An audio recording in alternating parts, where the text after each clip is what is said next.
¿Por qué amo la Iglesia de Cristo? Hace unas semanas se llevó a cabo Polishing the Pulpit, un evento que amamos y que nos gusta participar, y este año, tristemente, debido al COVID, se llevó a cabo solamente virtual. Muchas lecciones están compartidas por los hermanos en esa herramienta, y una de ellas realmente me agradó muchísimo. Fue desarrollada por el hermano Hiram Kemp, que habló acerca de por qué amo la Iglesia de Cristo. Ciertamente cada uno de nosotros, hermanos en Cristo, cristianos, tenemos esa forma o esa manera de apreciar a la Iglesia del Señor, y el hermano dio una gran lección de la cual no haré una traducción literal o completa de lo que él dijo, mas sí una base de lo que él enseñó para nuestra enseñanza, para nuestra edificación, para nuestra exhortación.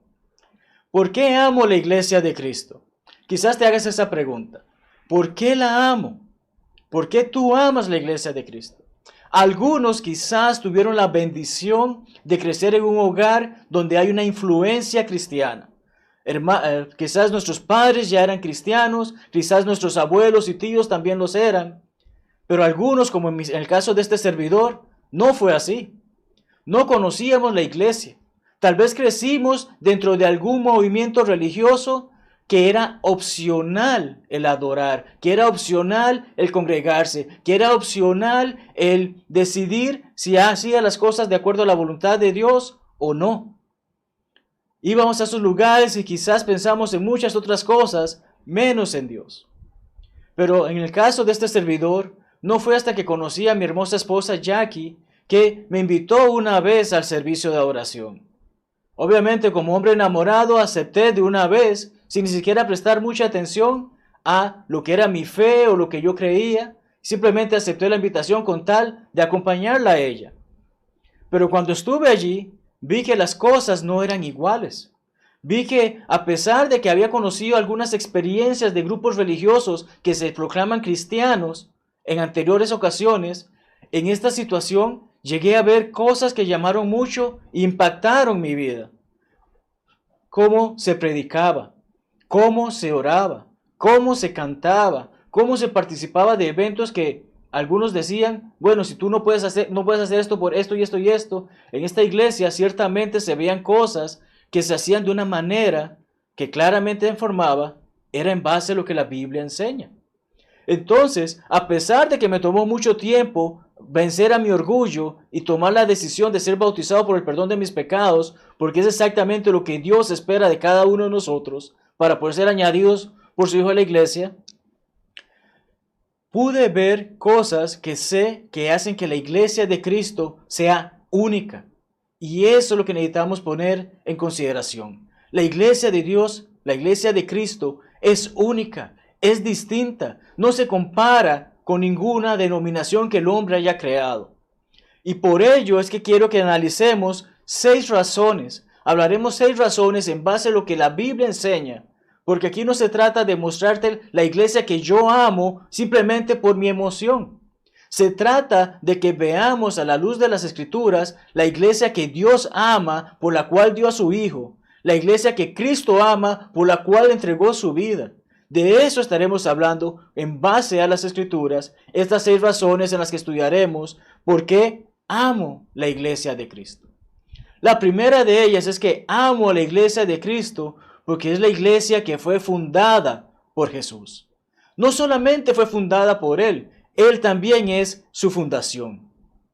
Jesucristo, la fundación, Jesucristo, el fundador de su iglesia. Te invito a que abras tu Biblia en Mateo 18 y vamos a ir versículos 13 al 18. Mateo 16, versículos 13 al 18. Y ya los hemos estudiado anteriormente, mas deseo solamente repasar puntos claves que vemos en él. En los 2 primeros versículos 13 y 14 leemos cómo Jesucristo hace una pregunta a sus discípulos en base a qué opinan las demás personas, a qué piensan las demás personas sobre quién es el Hijo del Hombre. Y la respuesta que dan ellos dicen, algunos dicen Juan el Bautista, otros Elías, otros Jeremías, otros algún otro de los profetas. Pero esta respuesta es incorrecta. Y entonces Jesucristo centra el enfoque de su pregunta ahora a no lo que piensa la gente, sino a lo que piensan sus discípulos. Y vemos en los siguientes versículos como dice, ¿quién decís que soy yo? Jesucristo le pregunta directamente a los discípulos. No sabemos si hubo un silencio después de esa pregunta. Lo que sí sabemos es que Simón, que no dudaba en exponer lo que pensaba, inmediatamente responde. ¿Y qué respuesta da? Lo que conocemos como la gran confesión. Simón Pedro le dice, tú eres el Cristo, el Hijo del Dios viviente. El Hijo del Dios viviente. ¿Qué quiere decir esto? ¿Qué involucra esto? Son palabras de peso. Jesucristo llega a comprender eso. Jesucristo no está buscando que las personas simplemente digan, wow, tremendo hombre. O miren, yo quiero que me halaguen a mí, que levanten mi ego. No. Jesucristo no está buscando que le alaben o que le engrandezcan a Él. Él está buscando la respuesta correcta en base a la voluntad de Dios. Y Pedro, o Simón en este caso, hace saber claramente, tú eres el Cristo, el Mesías, ese que había sido prometido que iba a venir, el Hijo del Dios viviente. A lo que procede Jesucristo entonces a confirmar esa respuesta, haciendo saber, bienaventurado eres Simón. ¿Qué le hace saber? Tú debes de regocijarte, debes estar feliz en base a lo que acabas de decir. Porque no lo dijiste porque alguien más te lo dijo. No lo dijiste porque algún familiar te enseñó sobre ello. Lo has dicho porque ha sido revelado por el Padre. ¿Y qué te digo ahora, Simón Pedro? Que en base a esa confesión, en base a lo que has hecho, ahora te llamarás Pedro. Pedro es de la palabra griega que es traducida, puede ser traducida como piedra. Involucra un pedazo de roca, un pedazo de piedra. Sin embargo, a Pedro se le llama así, y luego dice Jesucristo, sobre esta roca edificaré mi iglesia. No mis iglesias, sino una en singular. Pero vemos la diferencia entre Petros, que era piedra, Pedro, y Petra, que es la roca. En el griego, las palabras básicamente lo que identifican es, uno es un pedazo y la otra es la masa. El catolicismo tristemente engaña erróneamente a las personas que creen en ellos, haciéndolos ver como justificación este pasaje de que Pedro avala o se permite de que haya un hombre que sea la cabeza de la iglesia en la tierra, ese hombre que conocen como Papa. Pero aquí la roca no es Pedro, la roca es la confesión que él hizo. ¿Y cuál fue? Tú eres el Cristo, el Hijo del Dios viviente. De esta manera comprendemos entonces que Cristo es el fundamento de su iglesia. Cristo es el fundamento y el fundador de su iglesia. Y Pedro mismo lo hace saber, porque más adelante, ¿qué nos dice Pedro? Dice, acercándonos a él, piedra viva. Una piedra que muchos desecharon, pero nosotros que tenemos fe en Jesucristo, que tenemos fe en su iglesia, que tenemos fe en Dios y en su palabra, nos debemos de acercar a esa piedra viva, que es la piedra principal, la piedra angular, la piedra escogida, la piedra preciosa. Pedro, al que los católicos hacen saber como el primer papa, nos hace saber, es a Cristo que debemos de seguir, no al hombre. Y este mismo Pedro nos dice en Hechos 4, versículos 11 al 12, que este Jesús es la piedra reprobada por aquellos judíos que le rechazaron. Sin embargo, no hay nadie más a quien yo pueda buscar para mi salvación. No hay ningún otro hombre en el que yo pueda buscar y ser salvo. Solamente hay salvación en Cristo. ¿Por qué? Porque no hay otro nombre bajo el cielo dado a los hombres en que podamos ser salvos. Y Pablo le hace saber a los hermanos en Corinto, efectivamente, que Cristo es el fundamento. Cristo es la fundación. Que fuera de él no hay nadie que pueda ser la fundación. ¿Qué quiere decir esto, amados amigos y hermanos? No hay papa, no hay cardenal, no hay arzobispo, no hay sacerdote, no hay monaguillo, no hay pastor, no hay predicador, no hay profeta, ni siquiera este siervo que les está hablando. ni ningún otro hombre que camine sobre la faz de la tierra que pueda perdonar tus pecados y ofrecerte la salvación. Solamente en Cristo. Y la iglesia que amo ciertamente está fundada en Cristo, en esa roca angular, en esa roca principal, en esa roca preciosa que es Él, porque Él es su fundador y su fundación. En nuestro segundo punto vamos a ver cómo la iglesia es la respuesta a una oración que hace Jesucristo. Sí, la iglesia fue orada por Jesús. La iglesia es una hermosa oportunidad que Dios nos ha dado y por la cual Cristo en privado, preparándose antes de ser entregado, le habla al Padre, le ora por los discípulos, pero también ora por la iglesia. Leámoslo. Juan 17, 20 al 21. Dice, mas no ruego solamente por estos, sino también por los que han de creer.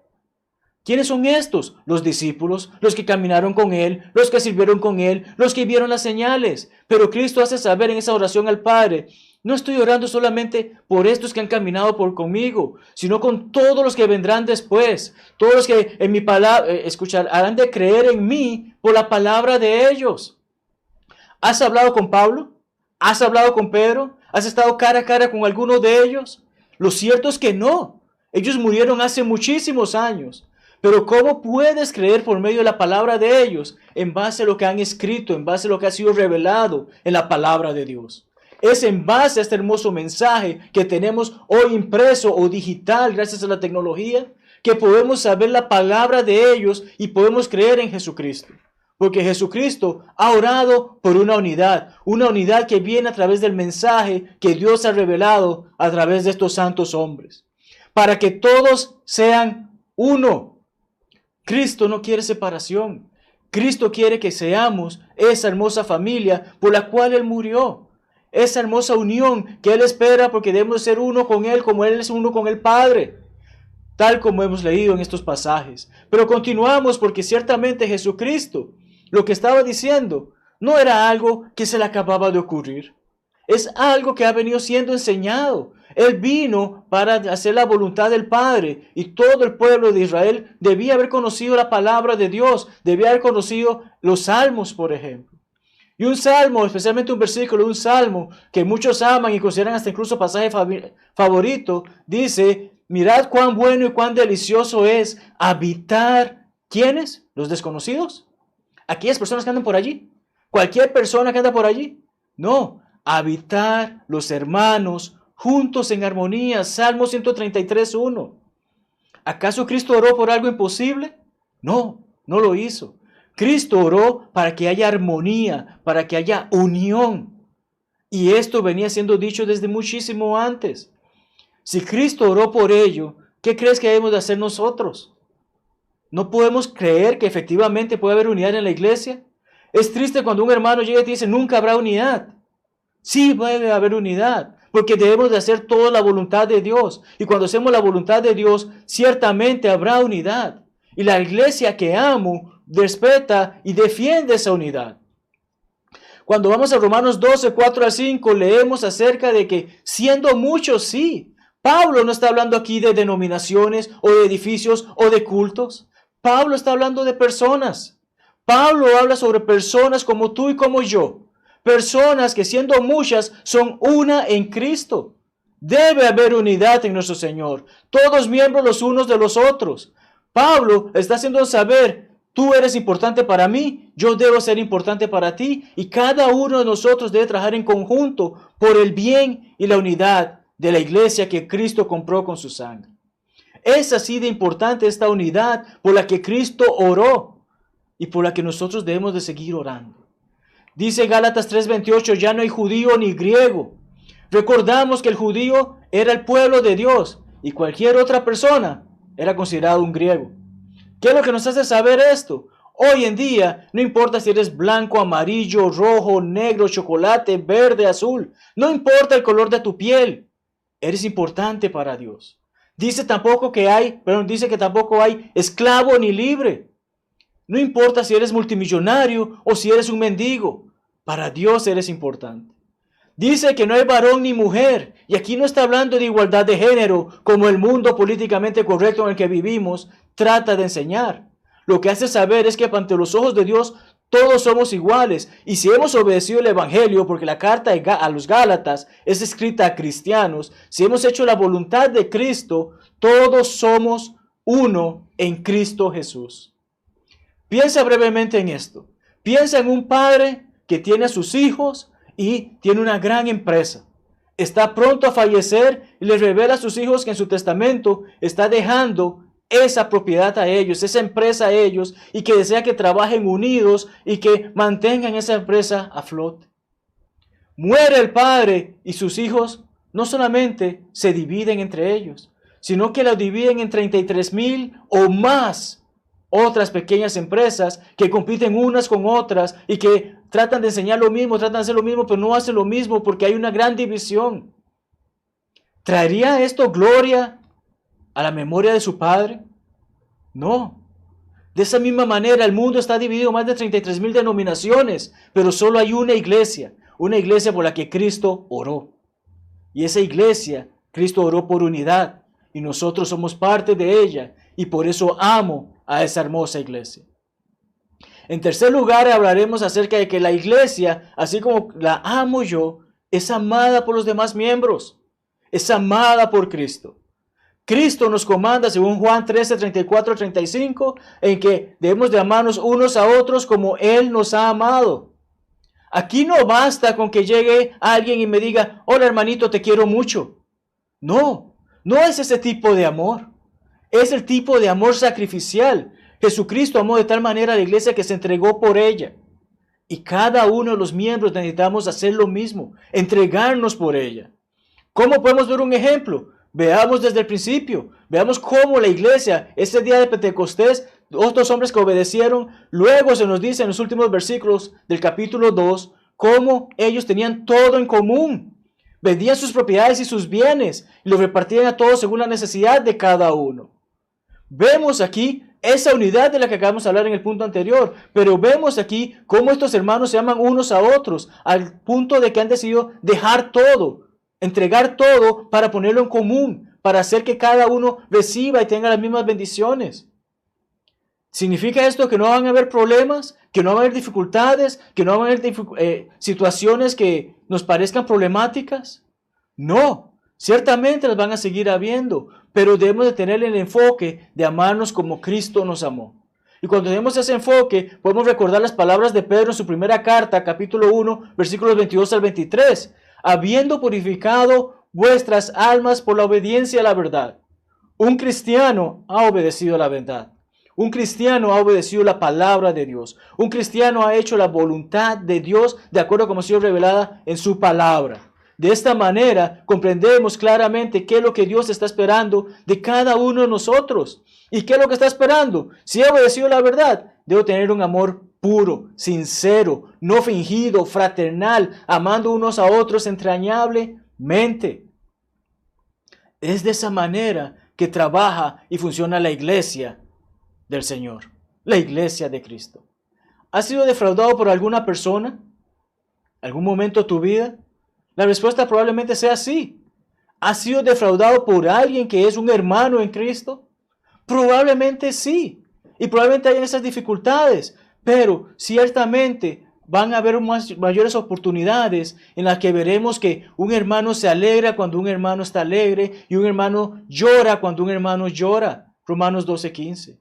Veremos cómo un hermano alienta al otro hacia las buenas obras. Hebreos 10:24. Veremos cómo oran unos por otros, cómo cantan unos por otros, cómo se alegran unos por otros, cómo perdonan unos a otros. Eso lo vemos en la iglesia del Señor, en la iglesia de Cristo. ¿Y por qué vemos eso? Porque es importante que reconozcamos un punto muy importante. No puedes decir que amas a Dios y odias a tu hermano. Esto te hace mentiroso. 1 Juan 4, 20 al 21. ¿Qué nos está diciendo nuestro Señor? ¿Qué está revelando Dios a través de los escritos de Juan en esta carta? ¿Cómo puedes decir que amas a Dios a quien no has visto cuando detestas a esa persona con la que has convivido?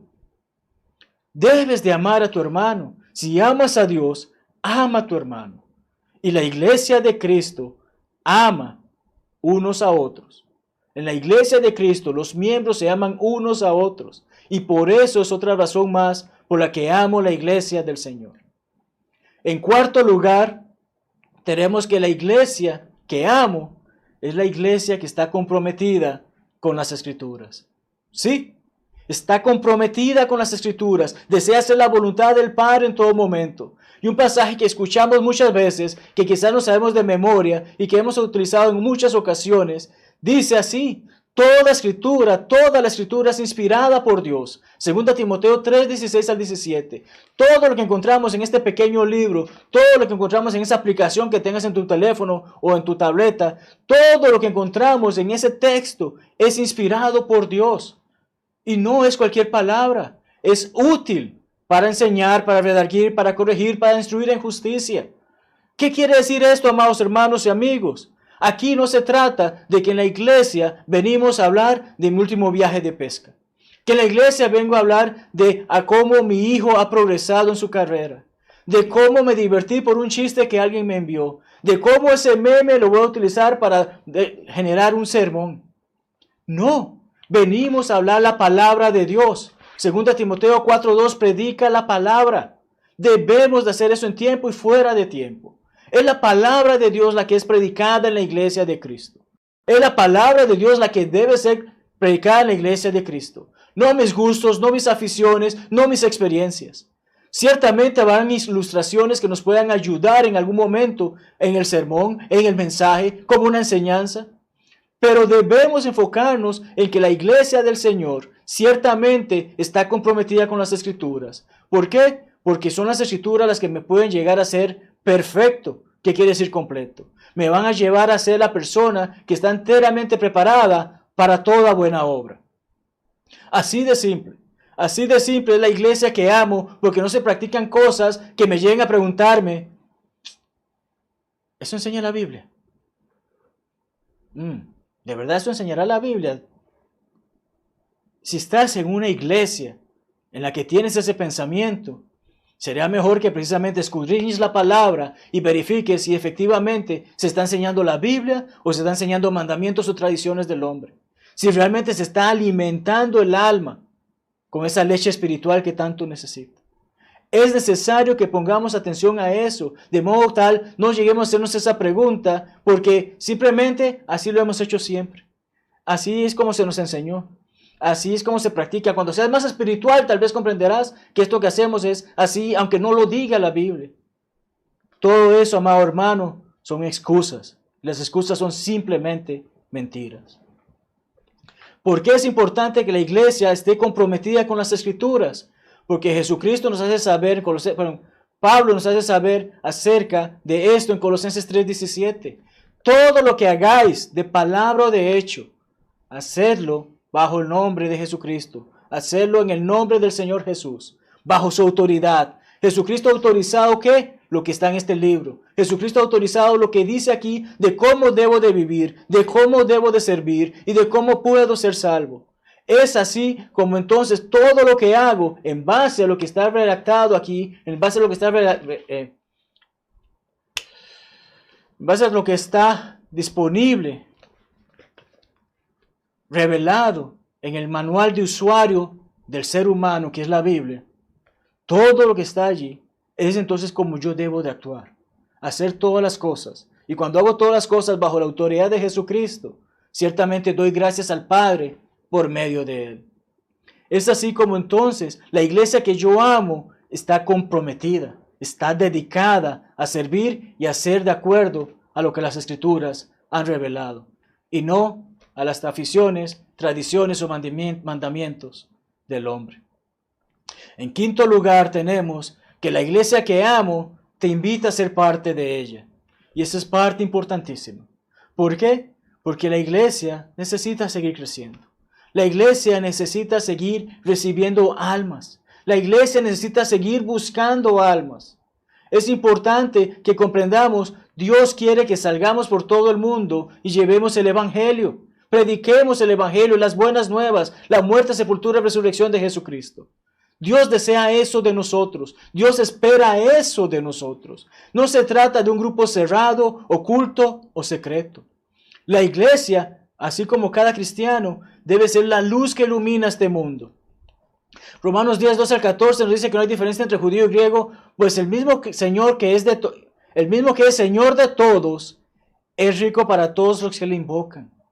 Cristo, amado amigo, si no eres cristiano, Él quiere que le invoques. Él quiere que le busques. Él quiere que seas salvo. No puedes ser salvo sin encontrarle. Pero ¿cómo puedes encontrarle si no has conocido a quien se invoca? ¿Y cómo puedes conocer a quien se invoca si no has creído en Él? ¿Y cómo puedes creer si no hay alguien que te predique? Es de allí que es importante que la iglesia lleve ese mensaje. Y como hemos dicho, ir por todo el mundo y predicar el evangelio. Es necesario que la iglesia esté abierta. Sus puertas están abiertas. Desean recibirte. Desean ayudarte a ponerte en paz con Dios. La iglesia que amo ciertamente hace esto porque recuerda lo que Pedro dijo. En su segunda carta, Pedro que nos dice, Dios no es lento. Dios es paciente. Dios no se retarda en su promesa. Dios te dando la paciencia, está aplicando la paciencia de poderte dar la oportunidad de que puedas llegar a ser salvo. Mañana puede ser muy tarde, pero Dios hoy te está haciendo saber, puedes proceder al arrepentimiento. Él no quiere que perezcas. Él no quiere que nadie muera. Él no quiere que nadie se pierda y pase la eternidad en el tormento, en ese horrible infierno que ha sido preparado para Satanás y sus siervos. Dios quiere que te arrepientas. Dios quiere que hagas su voluntad. Y es por eso que amo la iglesia de Cristo. Porque la iglesia de Cristo te invita a ser parte de ella y que puedas ser parte del cuerpo de Cristo, que nos lleva precisamente al último de nuestros puntos. El último de nuestros puntos precisamente habla acerca del cuerpo de Cristo, que es su iglesia, porque ciertamente la iglesia es el único lugar donde encontrarás la salvación. Anteriormente hablamos cómo solamente en Cristo hay salvación. Y estando en Cristo involucra estar en su iglesia, porque su iglesia es su cuerpo, Efesios 5:23, así como Cristo es cabeza de la iglesia, la cual es su cuerpo. ¿Y qué hace Él con su cuerpo? Es su Salvador. ¿Cuántos cuerpos tú puedes salvar? Solamente el tuyo. En el sentido de, en una batalla tú puedes tratar de ayudar a tus otros compañeros soldados, pero a fin de cuentas, el cuerpo que puedes llegar a llevar a cabo, a salvar, es el tuyo. Cristo solamente va a poder salvar a su cuerpo, que es su iglesia. ¿Cuántas iglesias hay en el mundo? Miles. Pero ¿cuántas son las iglesias del Señor? Una, la cual Él compró con su sangre, Hechos 20:28. Y quizás te preguntes, ¿quieres decir que solamente los que son miembros de la iglesia de Cristo irán al cielo?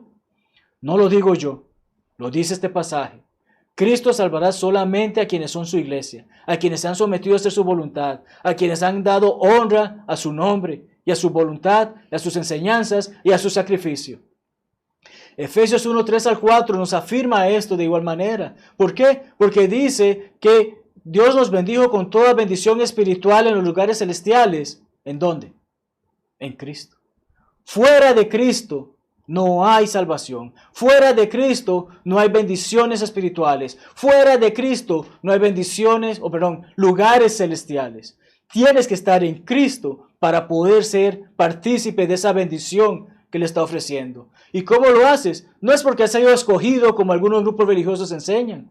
Ha sido escogido en Él, en el sentido de que no somos nosotros quienes han sido escogidos, sino que desde el principio del mundo, desde antes de la fundación del mundo, ya Dios había predestinado, enviaré a mi Hijo a hacer esa propiciación, a hacer esa oportunidad que el hombre tenga de poder ser santo y sin mancha delante de mí. Es de esa manera que por eso te extendemos siempre esa invitación si no eres cristiano, de que puedas ponerte en paz con Dios, porque solamente en Cristo, solamente siendo parte de su cuerpo que es su iglesia, encontrarás salvación, porque Él no salvará a nadie más. Esa es la iglesia que amo, la iglesia que comprende que es precisamente el lugar de salvación. Concluimos haciendo un breve resumen de lo que hemos hablado. Recordamos por qué amo a la iglesia de Cristo. Simple. En primer lugar, no fue iniciada por el hombre. Su fundador y fundación es Jesucristo. En segundo lugar, recordamos que hablamos de que Jesucristo oró por unidad y su iglesia es la respuesta a esa unidad. Hoy puedes ser parte de la unidad que es la iglesia del Señor. En tercer lugar, recordamos que hablamos del amor sacrificial y cómo en la iglesia del Señor, en la iglesia de Cristo, se vive el amor sacrificial que ha sido comandado de que nos amemos unos a otros como Él nos amó a nosotros. En cuarto lugar, recordamos que hablamos acerca de la verdad del Evangelio, de cómo se vive y cómo la iglesia de Cristo está comprometida con las Escrituras y no con las tradiciones, mandatos o credos del hombre. Recordamos también que hablamos acerca de que está siempre abierta, de que está siempre deseosa de invitarte, de recibirte y de poder estudiar contigo y que pueda ser parte del cuerpo del Señor. La iglesia de Cristo tiene las puertas abiertas. Desea que seas parte de ella si aún no lo eres, y si ya lo eres, que te mantengas dentro de ella y que no te apartes. Y en último lugar, hablamos porque es el único lugar donde sin duda alguna se encuentra la salvación en esta vida y en la vida eterna. Fuera de Cristo no hay salvación. Fuera de Cristo tenemos la hermosa bendición de saber, fuera de Cristo tenemos la triste situación de que no es el lugar en el que debemos de estar y ciertamente no es el lugar en el que queremos estar. Amado amigo y hermano, hazte la siguiente pregunta para que tomes una decisión al respecto. Dios te da la libertad de escoger, pero en esta pregunta quiero que me dictes si deseas ser parte de la iglesia que Jesús amó de tal manera que se entregó por ella. Esa es la iglesia que amo, es la iglesia que Cristo ama. ¿Cómo puedes hacerlo? Tal vez te preguntes. Lo hemos dicho en varias ocasiones. Has escuchado el Evangelio ser predicado. Has escuchado que Dios existe y probablemente crees que Dios existe. Has comprendido que debes de arrepentirte, cambiar de mente para hacer la voluntad de Dios. Y sea cual sea la situación que esté pasando por tu vida, debes de comprender que involucra ese cambio. Y así como Pedro, decir que tú eres el Cristo, el Hijo de Dios viviente. Afirmar esto sobre Jesucristo. Decirlo con tu propia boca. Y una vez haces esto, entonces ser bautizado por el perdón de tus pecados, e inmediatamente Jesucristo te añade a su iglesia, la iglesia de Cristo. No te añade a mi iglesia, no te añade a ninguna iglesia creada por el hombre, te añade a la cual Él compró con su sangre. Y si aún así comprendes y haces todo esto, serás ciertamente uno de los salvos, uno de los santos, uno de aquellos que estarán en la voluntad y estarán listos, preparados a seguir adelante para ese gran día. Y si ya lo has hecho, sabes de que debes ser fiel hasta la muerte. Sabes de que debes mantenerte en el camino, la verdad y la vida, que es Jesucristo. Y de esta manera te invito a que si no estás en paz con Dios, puedas hacerlo hoy. Si no estás dispuesto a hacer la voluntad de Dios, hoy es el día de que realmente deberías meditar sobre ello. Mañana puede ser muy tarde. Y por eso es que te vamos a invitar a que medites sobre esto mientras entonamos una alabanza de invitación. Una alabanza que nos ayude a ver acerca de cuán hermoso es Dios y cuánto Él desea que tú seas parte de la iglesia que su Hijo compró con su sangre. La única iglesia que ofrece salvación. La iglesia de Cristo. Dios te bendiga ricamente y tengas un hermoso día. Este es el día de encontrar la paz. No tardes más, ven al Salvador. Este es el día de encontrar la paz.